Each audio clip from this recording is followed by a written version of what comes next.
And realistically, what I would say, if you're a business owner and the business has taken control, if you've got a big dog and you take it for a walk and it's really, you're running behind the dog, sometimes businesses feel like that. That's what a lot of my members will tell me when they first join, is that they felt like the business has taken over. Welcome to Clicks and Bricks Podcast. We talk about the entrepreneur mindset. If you get one shot at this, what kind of shot are you going to take? If we forget who we are, they're going to forget who you are. You've got an adversity story that's out of this world. Everything from that Main Street brick and mortar to that billion-dollar manufacturer. Today we're talking with Graeme from the Alternative Board. Extremely interesting man. He's got a lot of companies, a lot of history under his belt. Super excited to talk to him. How are you doing today, Graeme? I'm doing fantastic, Ken. Thanks for having me.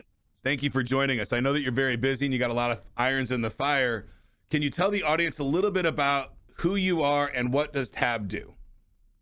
Yeah, sure. So the first thing most people notice when I meet them is that I just tell them that I'm from the South. And I know I'm based here in Houston, but I'm a little further south than they're used to. I'm originally from New Zealand, but Houston's home now.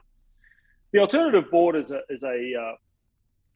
really a business tool for business owners who need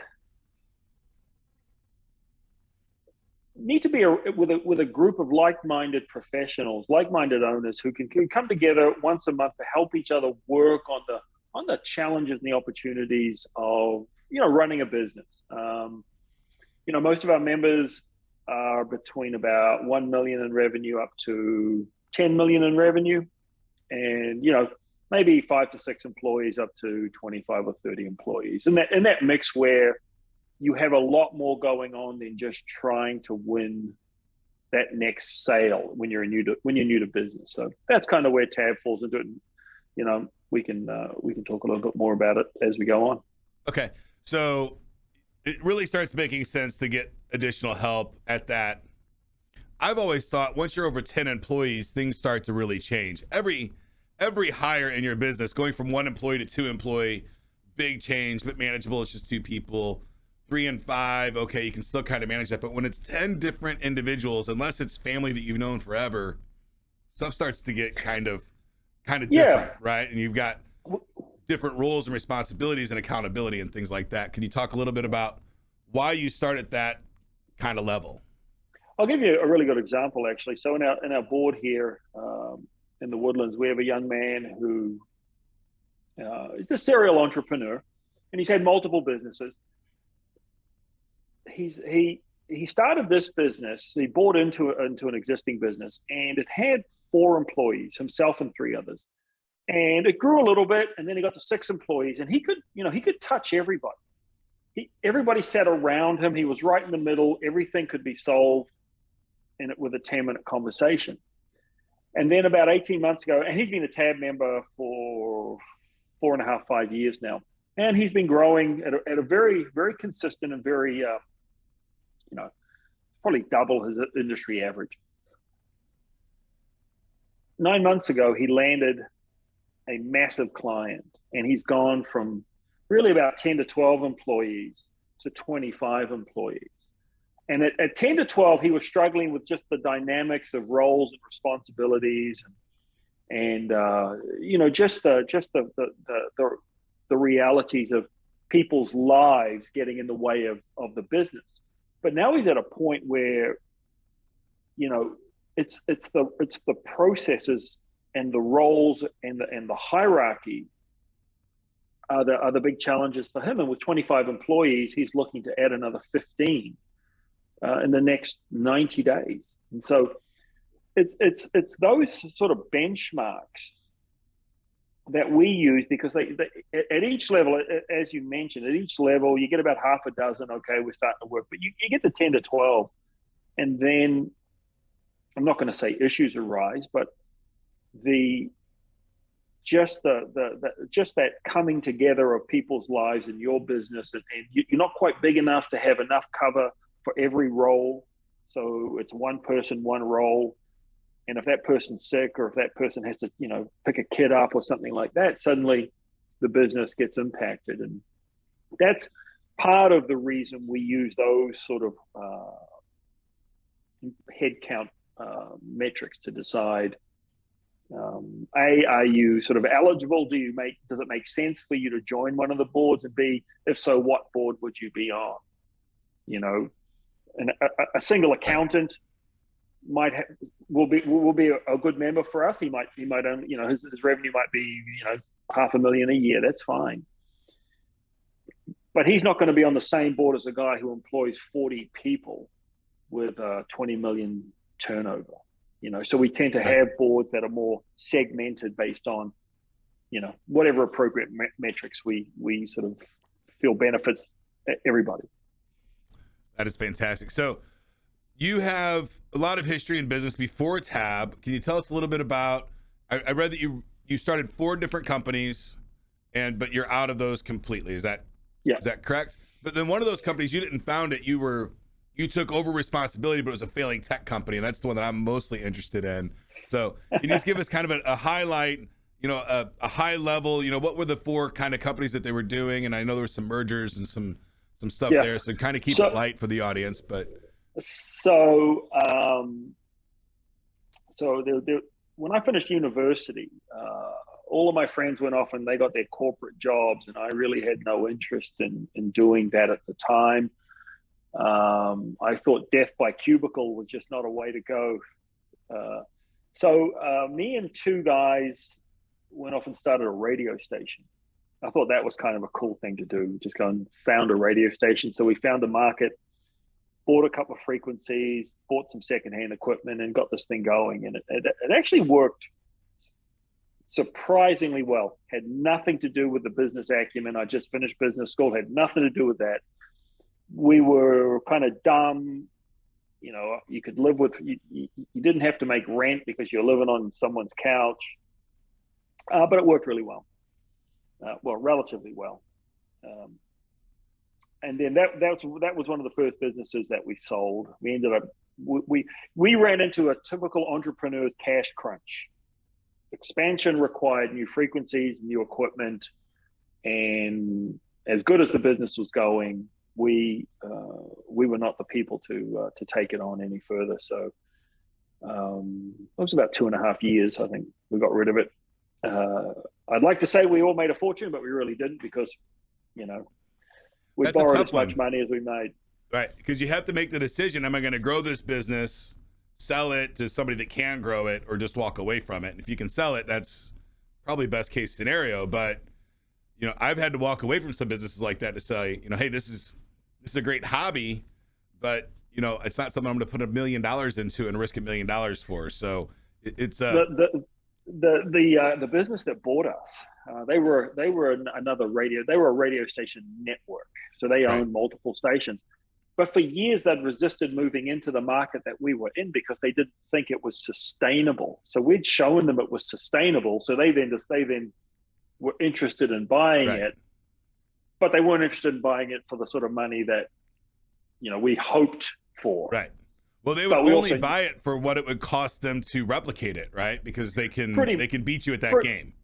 Yeah, the deeper pockets than us, and we sort of knew that if we could get a little bit out of it and break even, then I think we'd be happy just to move aside and let them take over. So yeah, I mean, it's been 30 plus years, and that station still operates, and it's still That's going. Wonderful. So that was kind of nice. That was kind of nice. Yeah, it does. Is that an AM station or FM? FM station. So FM station. I'd worked in student radio a little bit when I was at university. Our university had its own radio station, so that's sort of where I got my interest in it.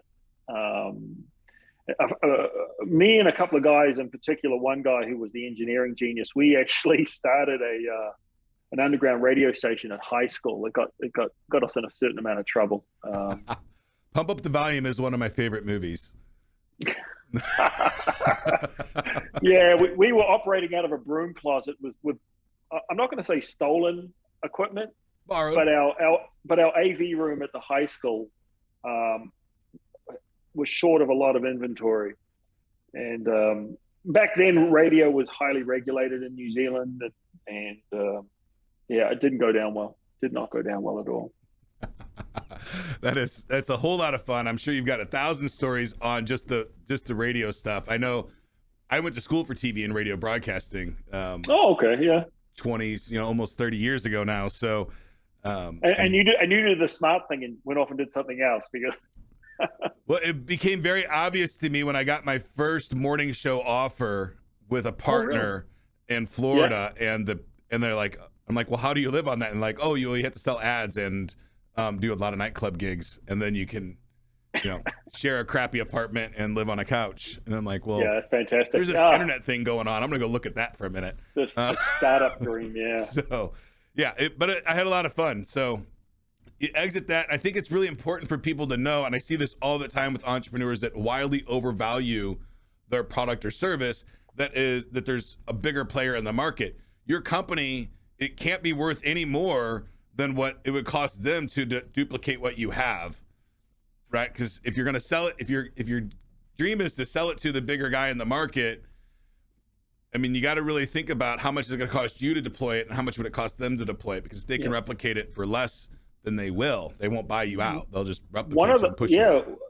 And this is purely luck for us. It just made sense, even though there wasn't a great strategic plan at the time. Because, I'm 21, 22 years old. I mean, literally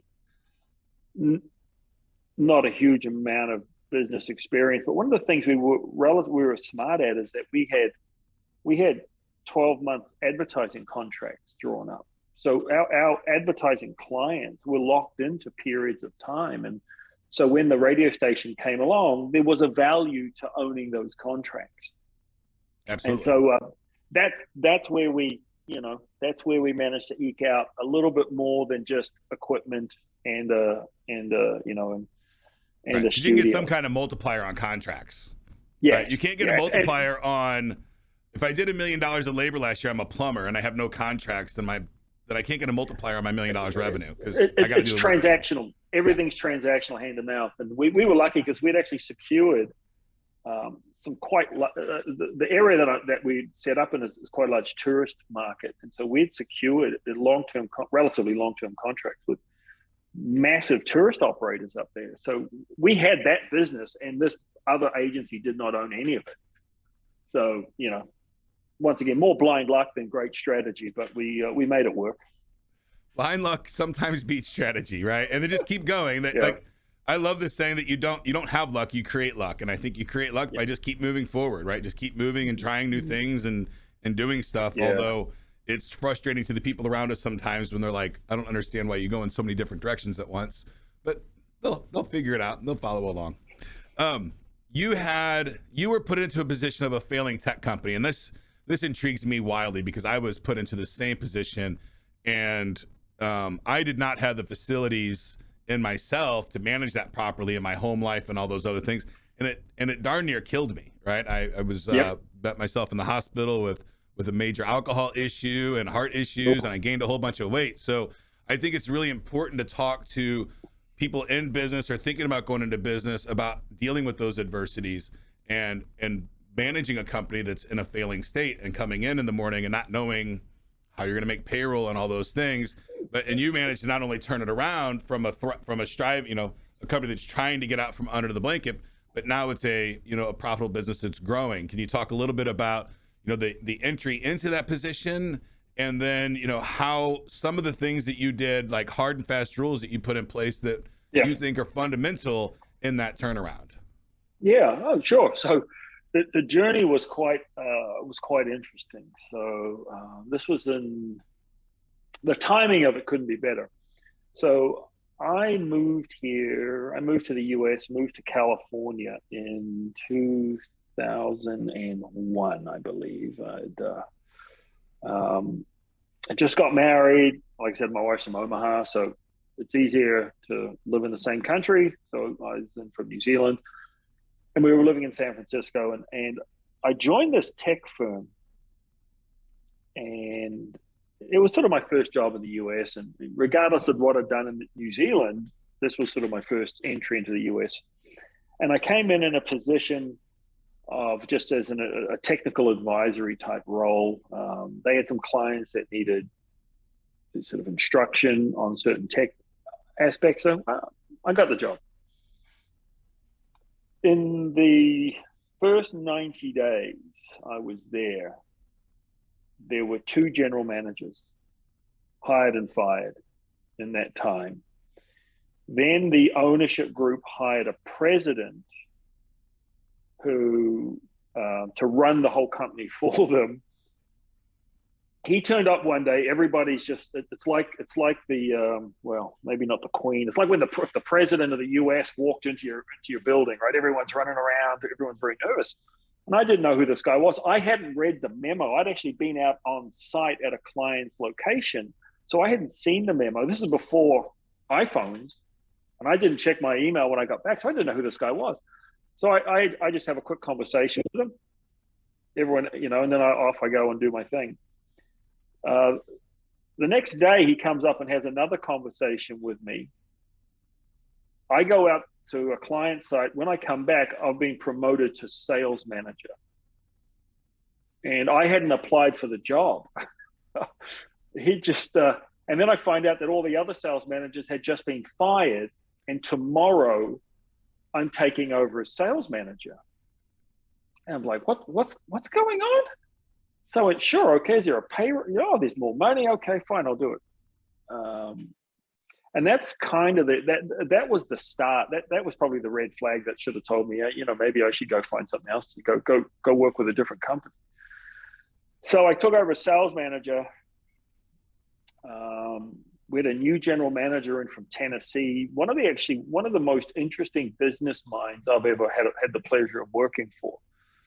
A guy by the name of Rick Fortune, really smart, just a really grounded business leader. They brought him in, flew him in from Tennessee, moved him and his wife into San Francisco. And so I worked with Rick for 9 months before they fired him, which was a real shame because he was doing some things that needed to be done. They hired another guy who lasted a week, and then they hired me. And I think at the end of it, it was just out of frustration that it's like that they'd gone through their list of their Rolodex of people to hire. And they got to the point where like, I was the last man standing. And so I was made, they made me senior sales manager just a month or two earlier. And the first job they gave me when I got the senior sales manager's job was to fire 2 other sales managers. I'm like, what's now? I don't think I mentioned this again. So I used to play rugby, right? I'm from New Zealand. It's kind of like what we do. I was lucky enough to play at a very high level. So I do take a very pragmatic sports approach to the way I was managing teams back then. It's simply, if you're not good enough to be in the team, then we need to go find somebody else. So they were just using me to just get rid of people. Right. Anyway, which is no fun. But the best bit was the timing, right? So they gave me the job right in the very epicenter of the .com explosion. Okay. And said, all right, here it is. If it works, it's going to be great. If it doesn't work, 98, 99, 2000, or this is 2001 into 2002. The Nasdaq's doing this. I lost a lot that year. Yeah, right. So we went from being we were probably $10 to $12 million a year business. We were down to about 1.2 million. So they gave it to me, and I think the timing helped me because we didn't go much further down. I think they finally gave up. It's a lot like people who trade in the stock market. They always sell right at the bottom. So they gave it to me. I had the benefit of having a really good operations guy with me, and we started doing things that were not part of the prior operating system. What I mean by that is we were a churn and burn sales factory. If you didn't make it in 90 days, we hired someone else to take over your role. We were firing people left and right, and that was before I got taken over. I got given the role. So what we did is we stopped doing that. We started adding some value to the people that were sitting there. We decided that we would pick the team we wanted, and we would do everything we could to help them and make it a better place to work. And we realigned, we broke away from the system in terms of the way we operated our sales teams and the way we delivered our product. A lot of hardware sales, a lot of integration, a lot of custom programming, and also a lot of training, because it was early 2000s. People didn't even know how to use Word and Outlook back then. Right. I mean, this is as my kids call it, the oldie timey days. This is, Yeah. This is when you rode a horse to the office. A tech sales job, and I'm familiar with the burn and churn, right? If you're hiring a tech salesperson, it's probably 3 months before they understand your product. Yeah. In reality, right? I mean, the tech, I'm a tech guy at heart. I love it to death, and I'm constantly frustrated with, people that I assume should have basic computer skills, and they just don't. It's not something that's taught. And if you're going to take a salesperson that is, extrovert, goes out, does the happy hours, does all these things, and now you're expecting him to be a computer whiz, it just doesn't play, right? At all. Yeah, so they need some kind of an assistant, if it's a virtual assistant or something, to handle all that, the word processing and the databases and I've had problems with salespeople that want to keep their own KPIs, right? How many calls did you make today? Stuff like that, because they don't like working on the computer. They want to go out and talk to people and be on the phone and do stuff. So actually, that's interesting. That's one of the changes we made, right? Because up till this point, we were a complete front end driven sales process. 50 dials gives you X number of X number of conversations, gives you X number of appointments, gives you all this kind of stuff. And so we dropped that, and I just simply said, listen, here's what we need from you every month. Let's sit down and figure out how you're going to do it. And every salesperson was different. We had one guy, still remember his name, Martin Vaden, one of those honest but sneaky sales guys. He landed, freeing Martin up from sitting on the phone all day. You didn't realize he would sit back in his chair and he would just start thinking about things. And he landed us one of the largest military contracts that were being offered that year in the California. We landed this massive contract with the U.S. Coast Guard. And that saved our bacon, but that was just because we allowed Martin to put his feet on the table and not have to make 50 phone calls a day. And that was Martin. That's how he operated best. Right. And we tuned into that. Now, you turn your back on Martin and he'll sneak that sales receipt off your desk and give it.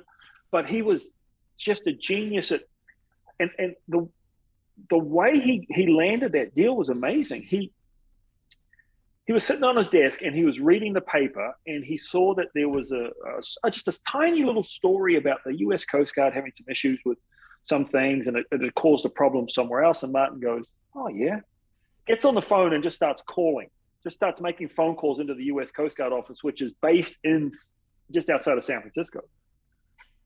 And he just pesters this woman until she finally says, here's the person you need to talk to. And by the end of that week, we had a $2.4 million purchase order sitting on our desk. Right, that's payroll. Yeah. That's rent. Some debt.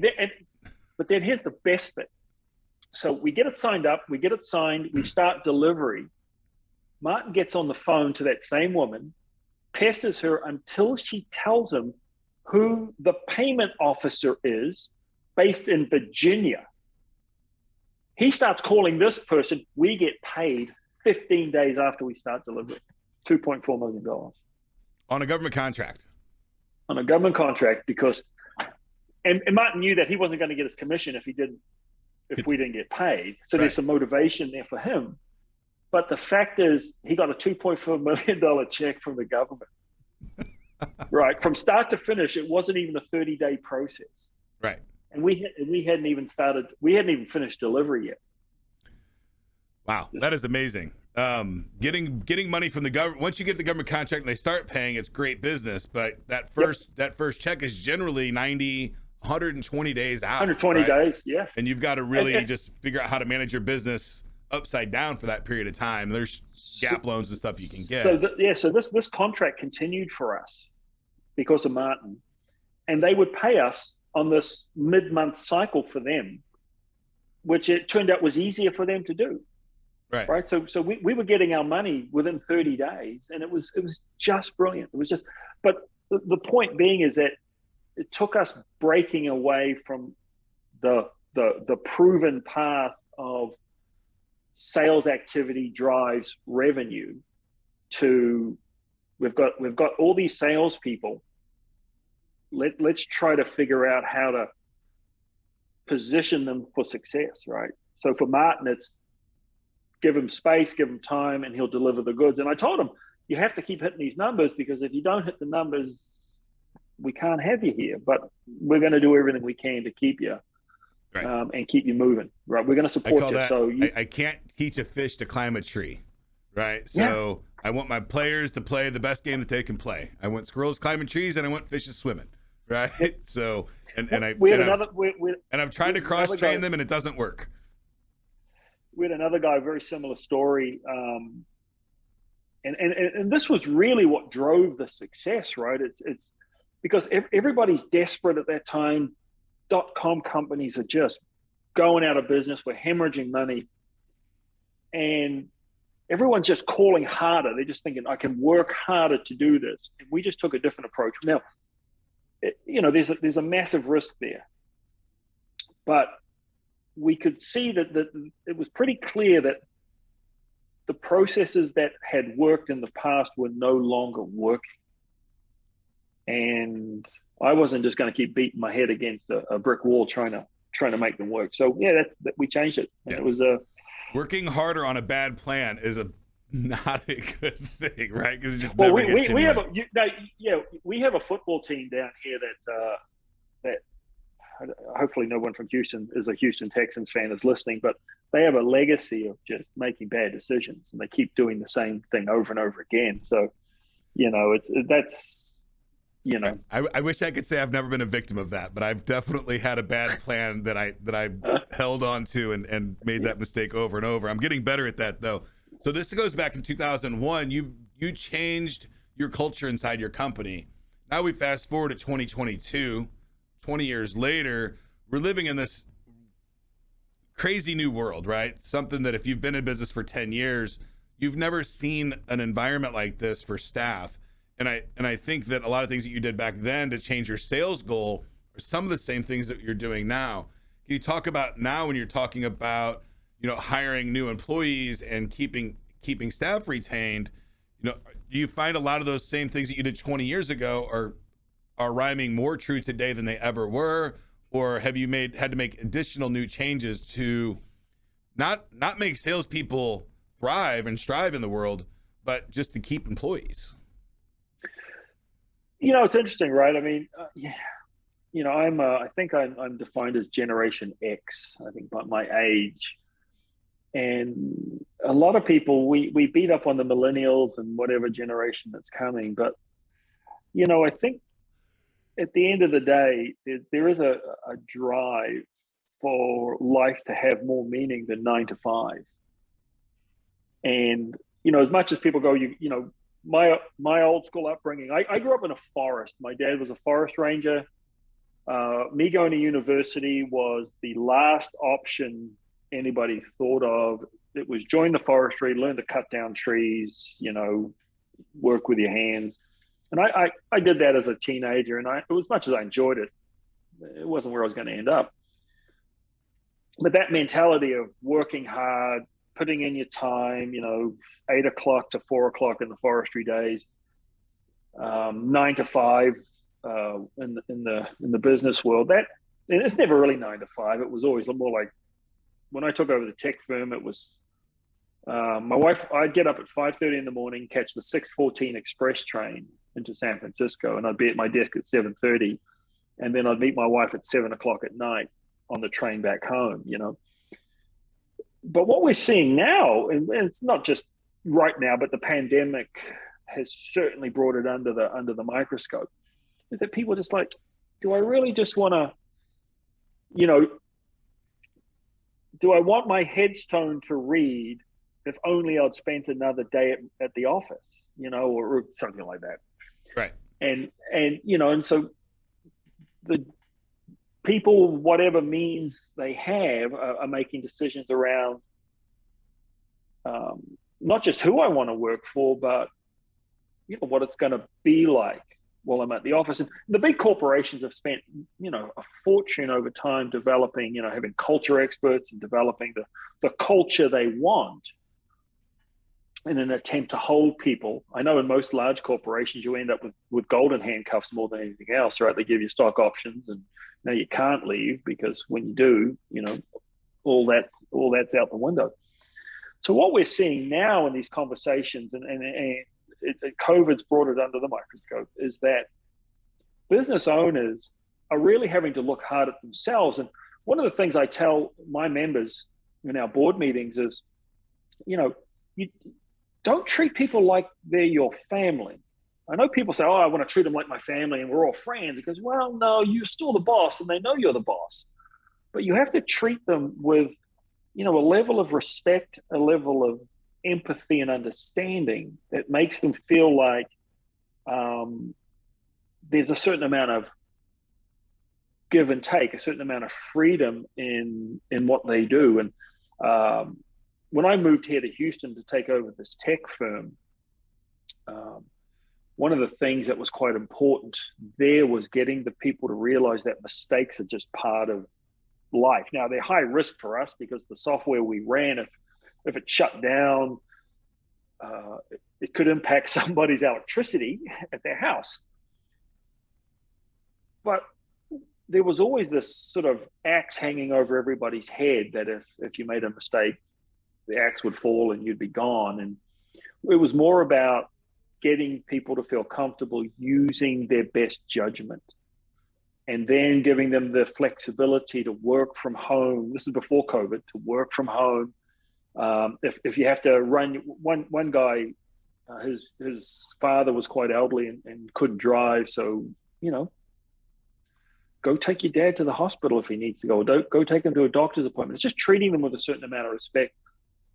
And so the whole culture shift, I think, has been quite difficult for a lot of the business owners who have been around that 9 to 5, you clock in, you clock out, you do your work and you go home.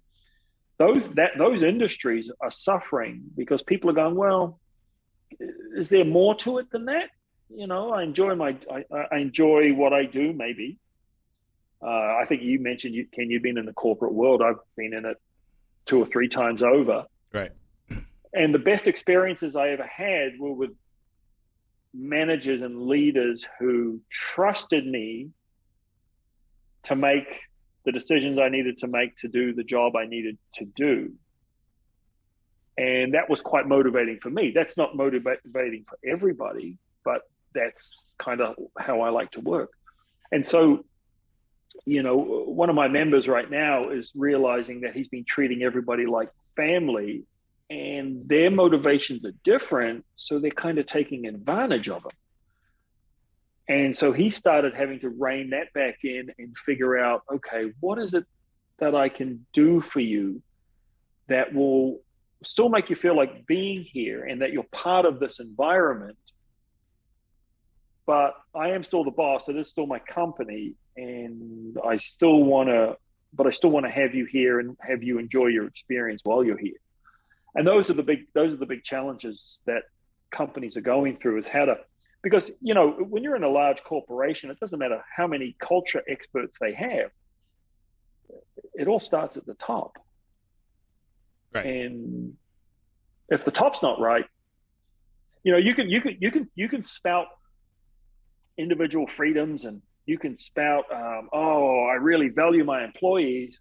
But when you stand up to leave at 4:30 because you have to go pick your kid up, and your boss eyeballs you across the room, so that's the culture there, right? All the others, and so it's allowing people to feel more comfortable if they have to leave early, knowing that they can make the time up later if they have to make up the time, or just get the job done. If the job's done, leave. Right. And I mean, time is a subjective thing. There's deadlines that are constantly getting pushed, right? I hate really strict deadlines. Like when you're creating goals that are not achievable because you're trying to get more out of it, people. I think it's a ridiculous, set of rules. I really like to set milestones. Like, okay, what do we need to do to get to the next step? Okay, how fast can we get that done? Making sure that the team is a big part of that. I couldn't agree more with the culture and keeping people and letting them know that, hey, you're a human being that makes decisions. You're not a second grader. You don't have to raise your hand to go to the bathroom. If you need to leave to go pick something up or it's a personal issue, all you got to do is let me know that, hey, I'm leaving early today, right? And this is why. Or you don't even have to say why. Just, hey, let me know that I'm not going to leave early, but my job's done and I don't need to, or listen, John over here, he's going to cover for me, but I really have to do this. And it's about just that level is a quantum shift for so many companies. It's when I look at business school and I look at the books that I was given, and this is the late 80s I'm talking about here, right? I've been around a long time now. Late 80s, it was very regimented. I mean, it was basically still very militarized business world. I say militarized, I just mean that, it was very regimented like the military is. You turn up at 9, you leave at 5, 35 years later, you retire and that's it. Right. But the transition started in the 90s, but it really is gained steam with this generation that's entering the workforce now. Is that I want a little bit more, and the biggest, as we've gone through the pandemic, and we were lucky with the board. Our members have all actually their businesses thrived. Initially 2020 they did it with the lockdown, that obviously impacted everybody, but since 2020 they've come out of the gate and they're growing quite well. All of them have had hiring issues. All of them. I don't think there's any industry really that's devoid of this, what they call the Great Resignation, or the whatever it ultimately will end up being called. But all of them found solutions when they started putting the culture of the business at the front of the hiring process, right? When you made it about, here's what, this is why our people like being here. This is what it's about. It's not about, jeans on a Friday or whatever it used to be back in the 90s, right? Casual Friday, you could wear jeans. Right. It's not about the bagels or muffins on a Monday. It's meaningful stuff.